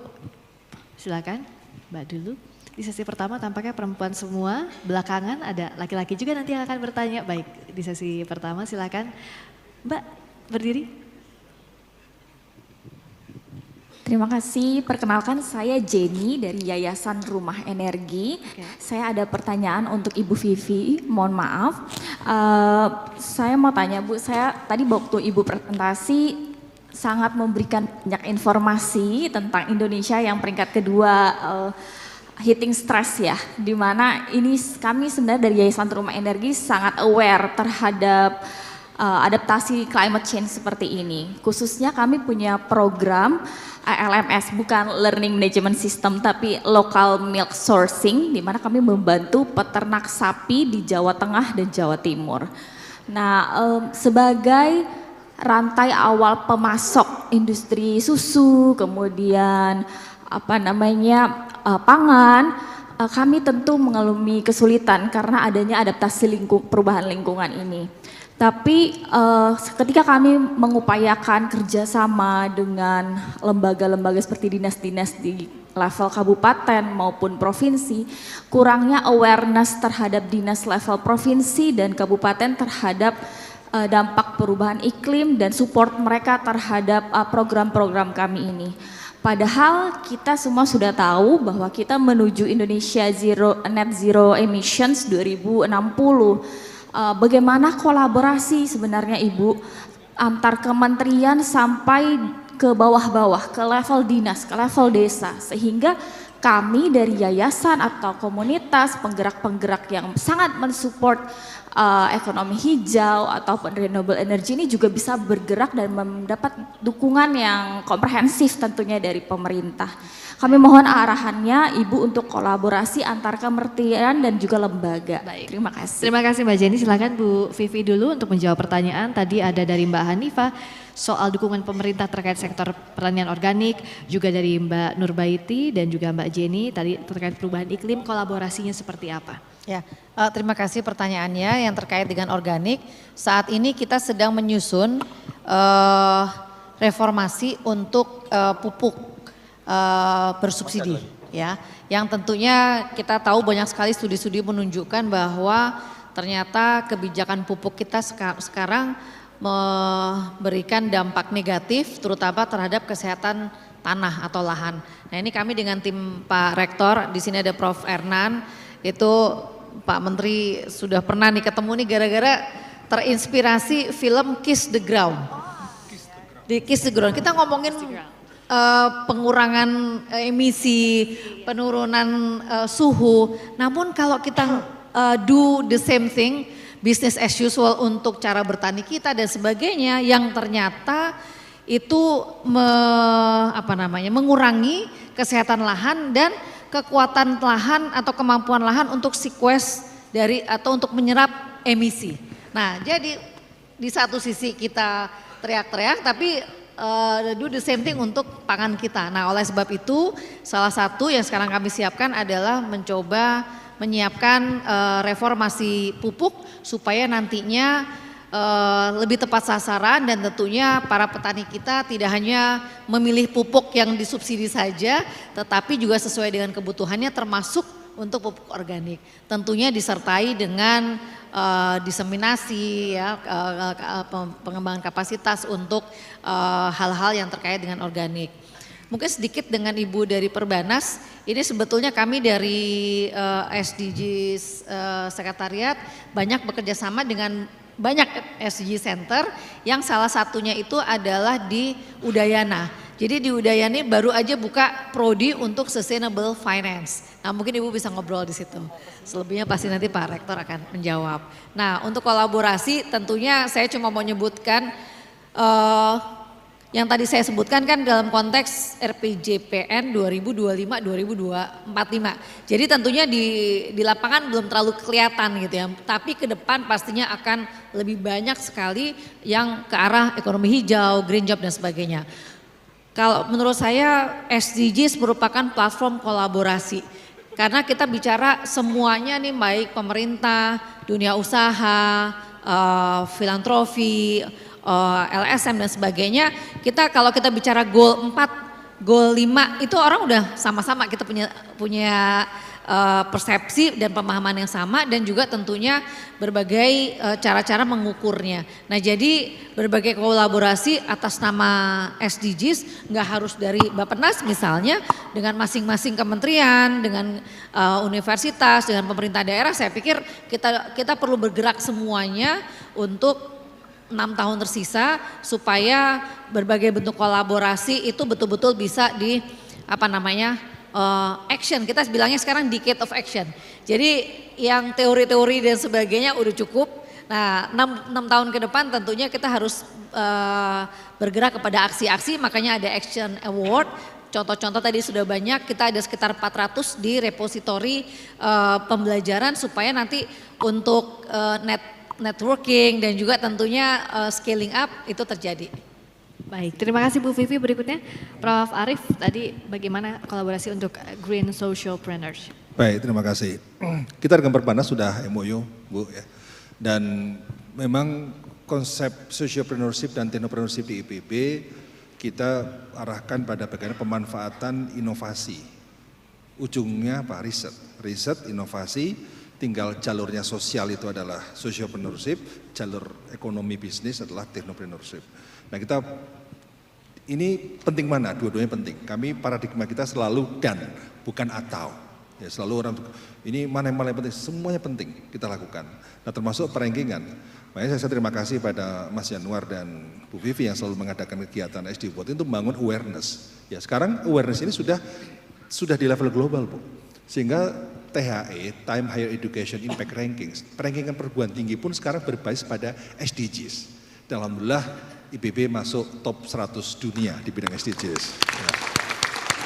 Tapi yang lebih membanggakan lagi Bu, mohon maaf ini saya sekedar sampaikan saja, bahwa ternyata dari 17 SDGs, IPB itu untuk SDGs 8 terbaik nomor 1 di dunia. Ya. SDGs 1, No Poverty terbaik nomor 10 di dunia. Dan Zero Hunger terbaik nomor 9 di dunia. Jadi artinya memang kalau kita mau main di level global, ya sekarang di SDGs. Kita nggak bisa lagi perankingan-perankingan yang lain. Ini bicara impact, karena memang arah kita berganti pada impact. Nah, sehingga Bu, dengan katakan Perbanas ini, silakan monggo kita komunikasi ya dengan tim kami, ada Pak Prof. Ernan di sini yang bisa nanti memfasilitasi kerjasama di bidang banyak program, Bu. Karena kami punya program One Village One Sea dan sebagainya, termasuk sekarang ada program dosen pulang kampung. Jadi Dospulkam. Kami menyuruh dosen-dosen pulang kampung semua, tapi syaratnya satu, bawa inovasi IPB. Kami bayarin, kami sediakan pembiayaan untuk mereka dosen pulang kampung itu. Jadi mudik inovasi. Syaratnya bawa inovasi, implementasikan, impact, kita bayari semua. Sehingga sekarang itu 20% dosen IPB sudah pulang kampung bawa inovasi IPB. Terima kasih. Terima kasih Prof. Arief. Mas Michael tadi ada pertanyaan soal Green Jobs. Ya, terima kasih. Pertama-tama mungkin saya bilang saya sangat senang mendengar bahwa ada satu lagi program studi mengenai sustainability ya. Kalau dilihat 5 tahun yang lalu mungkin cuma 3 atau 4 mungkin ya, tapi hari ini tuh semakin banyak. Artinya mungkin demand driven ya, karena memang demand di market untuk sustainability skills itu sangat-sangat tinggi sehingga ada bermunculan produk-produk baru. Nah kalau bicara kolaborasi Bu, saat ini kami memang melalui SDG Academy Indonesia, kami memang mulai bermitra dengan beberapa universitas yang memang memiliki prodi baru di bidang sustainability. Apa bentuk kolaborasinya? Pertama adalah karena kami sangat fokus bahwa kami mengerti bahwa sustainable development skills itu tidak hanya technical skills, tapi ada soft skills-nya juga. Nah, pada waktu kita menjadi seorang bekerja di sustainability department, ada banyak soft skills yang diperlukan, misalnya komunikasi, kolaborasi, ya, multi stakeholder partnership. Itu semua sebenarnya is a soft skills that you need. Jadi apa yang kami kerjakan bersama mitra-mitra ini adalah kami membantu memberikan technical assistance supaya kurikulum yang ada di School of Sustainability tersebut dapat disesuaikan dengan kebutuhan zaman ya tentunya dan juga relevan skillnya, terutama juga sebenarnya adopsi dari apa yang kami sudah punya di SDG Akademi Indonesia yang kami kembangkan bersama dengan UNDP dan Bappenas. Sehingga selain mendapatkan MM atau MSc dalam bidang sustainability, lulusan dari program studi tersebut juga mendapatkan sertifikat sebagai seorang SDG leaders. Yang hari ini di Indonesia baru ada sekitar 240. Jadi mereka ini jadi SDG champion yang siap untuk memberikan pengalamannya dia, know-how-nya dia, pengetahuan teknis dia kepada pemerintah daerah, kepada private sector dan lain sebagainya. Seperti itu mungkin kita bisa, kami ada booth di depan, nanti kita bisa mungkin ngobrol lebih lanjut. Terima kasih. Terima kasih Pak Michael. Tadi ada pertanyaan ya, silakan Bapak di belakang, singkat saja. Ya, terima kasih. Assalamualaikum warahmatullahi wabarakatuh. Waalaikumsalam warahmatullahi wabarakatuh. Terima kasih atas kesempatannya. Saya dari Aceh, Ibu, Bapak. Jauh-jauh kemari pasti mau menyampaikan suara dari ujung barat. Yang pertama, Bu Pipi, kami Izin berharap. dengan Bapak siapa namanya? Saya Muhammad Yani dari Bapeda Kabupaten Aceh Tamiang. Oh baik Pak Muhammad. Yang pertama adalah konsep pembangunan berkelanjutan kalau industri hijau. Karena saya suka nih temanya pendidikan berkualitas, pekerjaan dan industri hijau. Artinya kami pernah mengusulkan konsep blue economy ini Bu, udah masukkan di dalam dokumen RPJP kami tuangkan ke dalam RPJM nanti. Tapi kami berharap ini dipilih Kabupaten Aceh Tamiang, kemudian Langkat, kemudian sebelahnya itu Aceh Timur dan Langsa menjadi satu kawasan untuk intervensi blue economy di kawasan 2 provinsi. Itu harapan kami Bu. Jadi kami juga berharap nanti di hari Kamis kami juga ikut hadir yang Blue Food itu Bu, insya Allah surat undangan yang Ibu kirimkan kami sudah terima. Itu yang pertama. Jadi harapan kami pesisir itu bisa ditangani dengan mangrove yang selama ini sudah gundul dan sebagainya. Kemudian tangkapan juga bagus sehingga industri hijau bisa berjalan. Kemudian untuk Pak Arif terkait dengan pendidikan, salam hormat nih Pak Arif karena kita juga pernah kerjasama membuat PDD Akademi Komunitas di Kabupaten Aceh Tamiang selama 7 tahun kita bersama. Sayangnya itu belum mandiri. Kemudian kebijakan pemerintah pusat, kami berharap ketika menetapkan sebuah kebijakan itu selesai sampai akhir gitu. Ujungnya kami tergantung Ibu, Bapak, kampus kami tidak mandiri begitu. Yang dulu Akademi Komunitas rekomendasi mandiri tidak mandiri. Akhirnya alokasi kurang lebih hampir 43 miliar itu nyangkrak deh Pak posisinya. Jadi kami berharap kembali lagi sekolah vokasi yang ada di Aceh Tamiang itu kembali menjadi perhatian nasional dan kebijakannya kembali masuk di dalam dokumen RPJMN. Melalui pintu Pak Arif mungkin bisa, mudah-mudahan kerjasama daerah juga bisa terbangun kembali. Mungkin itu yang bisa kami sampaikan. Makasih. Terima kasih Pak Muhammad. Satu lagi di sebelah sana silakan Bapak berdiri di yang baris kedua ya. Satu lagi mohon maaf karena waktunya terbatas. Nanti sisanya bisa di luar forum ini jika bertemu dengan para narasumber. Silakan. Baik, terima kasih. Bismillahirrahmanirrahim. Assalamualaikum warahmatullahi wabarakatuh. Waalaikumsalam. Kami dari Bapeda Kabupaten Malang. Yang pertama. Izin dengan Bapak siapa? Pak Tommy. Pak Tommy. Izin Bu Deputi, mohon maaf. Kami membaca, kebetulan moderatornya dari Kompas, mungkin karena moderator nanti tidak boleh bertanya begitu. Media Kompas menerbitkan, kalau tidak salah hari Sabtu atau hari Minggu, dan itu pembicara salah satunya adalah Pak Menteri, di mana satu dekade dalam kepemimpinan Pak Jokowi itu 2 kali RPJMD itu capaiannya hanya 70%, begitu. Nah, 30% salah satunya bagaimana mengkoordinasikan itu sulit. antar kementerian, di dalam kementerian sampai ke daerah. Nah ini mohon menjadi perhatian, mudah-mudahan 30% nanti, tadi Ibu sudah mulai dari awal pagi sudah menyebutkan ini RPJPN maupun RPJPD, kami juga sudah tahan untuk yang 30% itu tidak terjadi nantinya. Sehingga betul-betul salah satunya di sini ya 2045 bahkan belum sampai 2045 itu sudah terwujud, itu salah satunya di situ. Nah yang kedua izin Bu, karena berbicara ekonomi hijau, mohon maaf Pak Rektor, walaupun saya bukan dari IPB, saya orang pertanian begitu, dan saya banyak sekali bekerja sama dengan IPB. Satu hal ini, kita tahu dulu, begitu bangga, mohon maaf, yang bukan dari kuliah pertanian, kita kuliah di pertanian itu begitu bangga. Saya lupa tahun berapa itu, sehingga orang tidak begitu bangga. Bahkan fakultas pertanian itu digabung dengan berbagai itulah. Satu hal ini tadi, kenapa kita tidak langsung mendeklar misalkan. Hingga hari ini pun kita menganggap itu pertanian itu bukan investasi loh.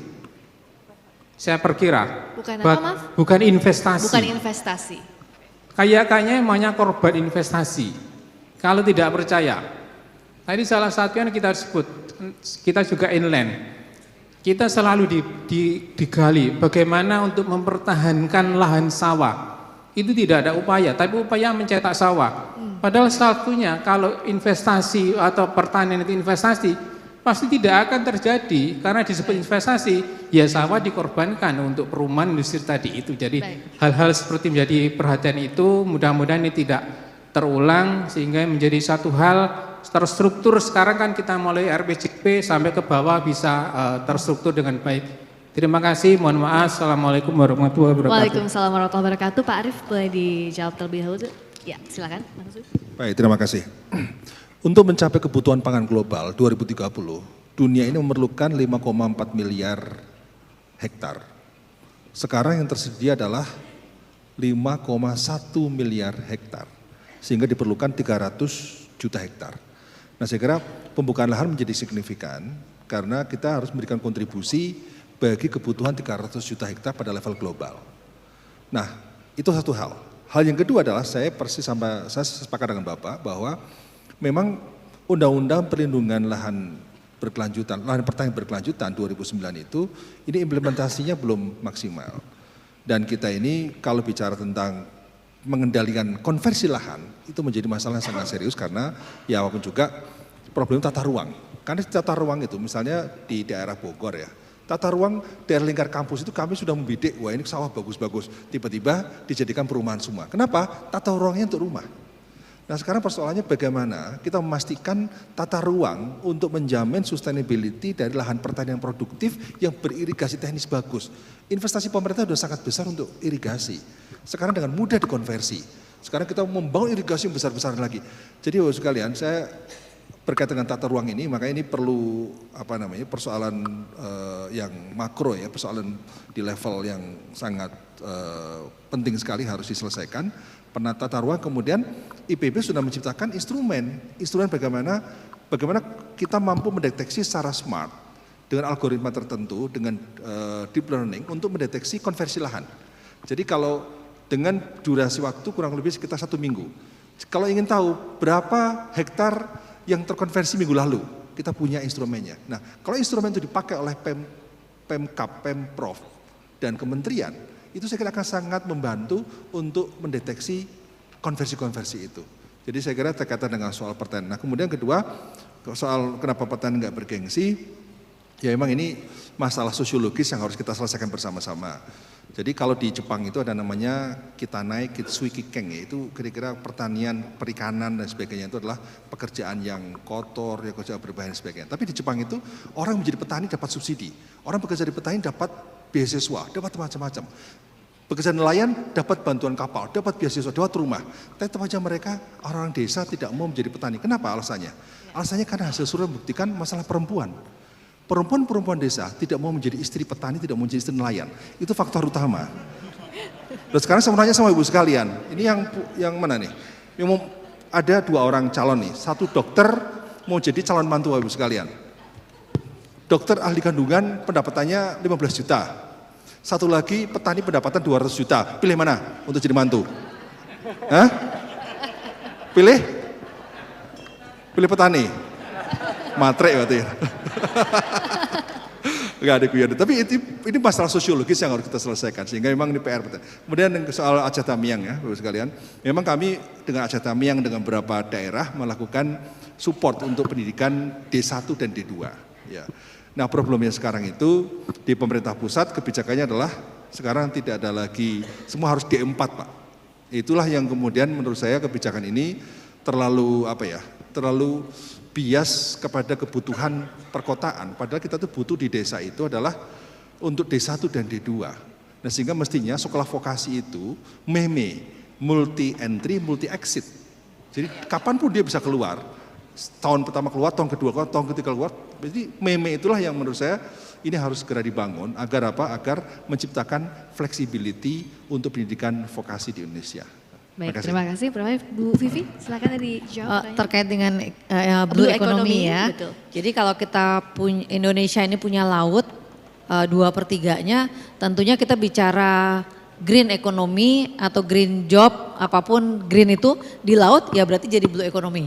Itu satu hal. Yang kedua, ke depan tentunya kita banyak tahu lah kondisi sekarang, tapi ke depan kita ingin blue economy ini menjadi new source of growth.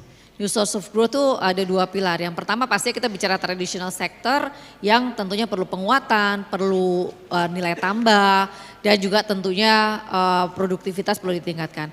Yang kedua ada lagi yang namanya emerging sector. Kita bicara kemarin dari Biki ya, ada nggak dari Biki nih?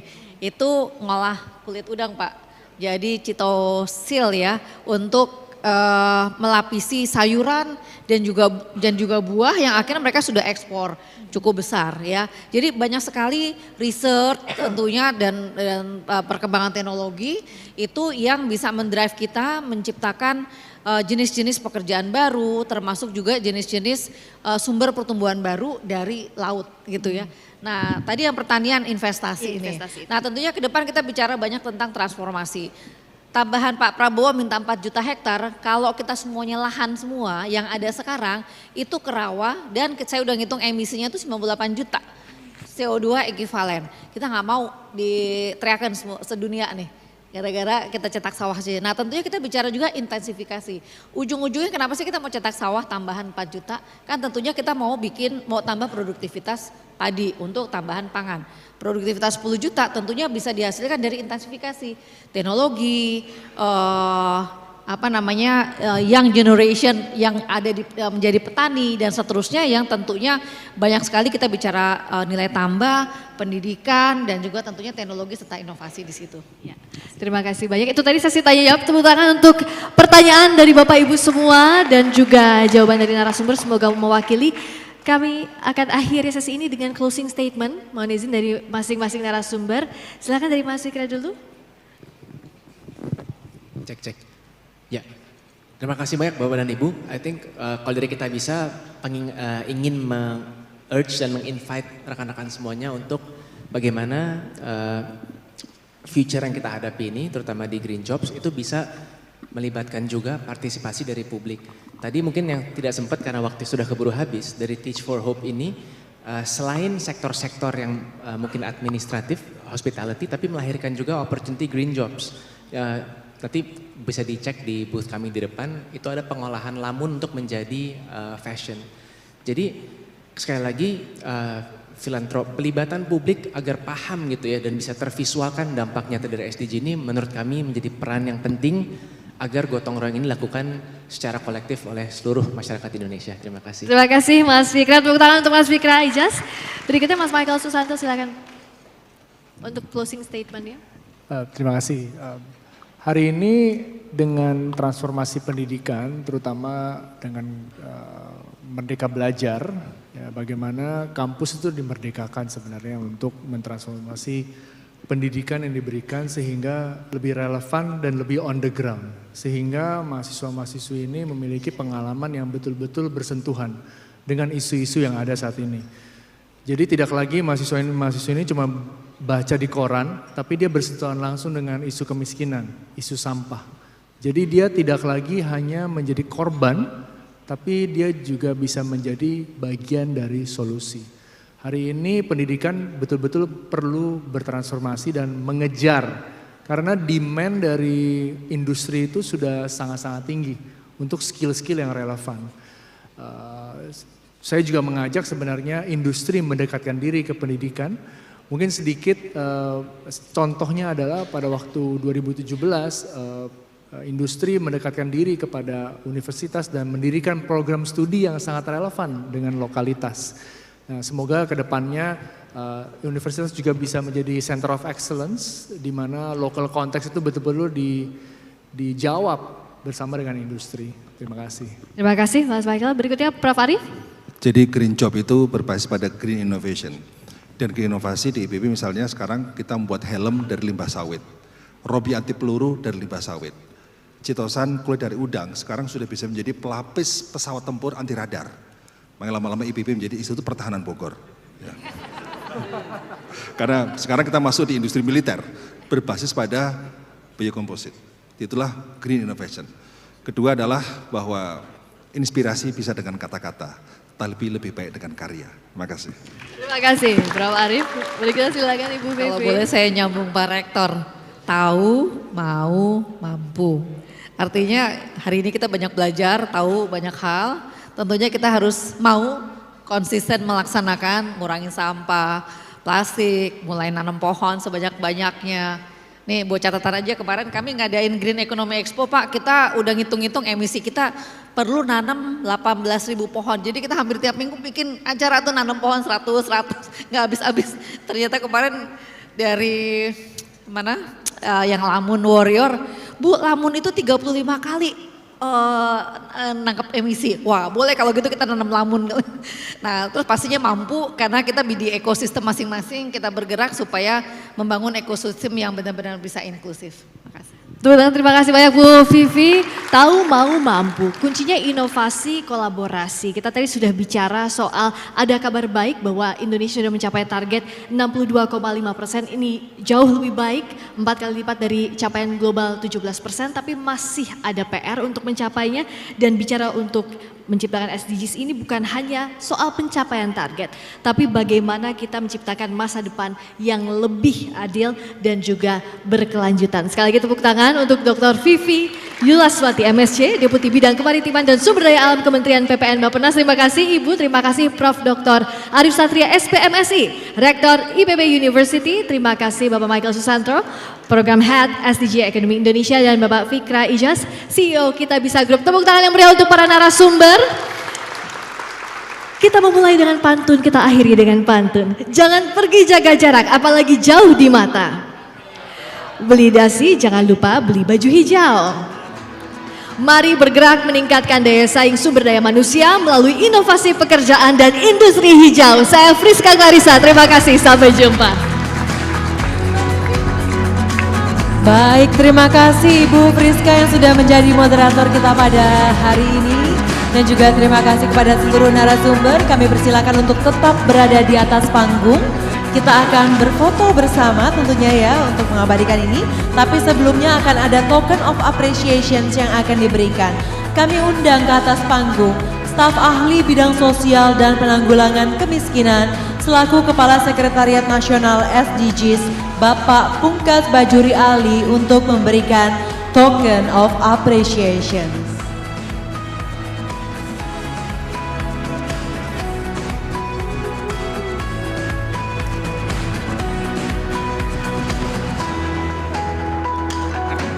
Baik, ini adalah token of appreciation, tentunya diberikan sebagai rasa terima kasih kepada moderator dan juga seluruh narasumber atau speaker yang sudah berdiskusi di sesi kedua pada hari ini.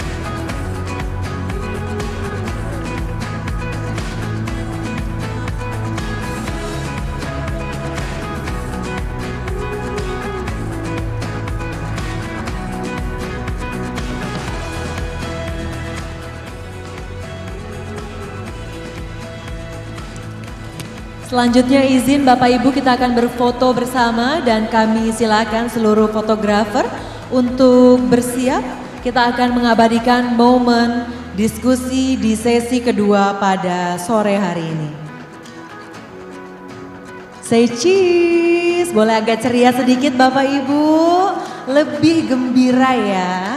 Terima kasih, boleh angka nolnya boleh.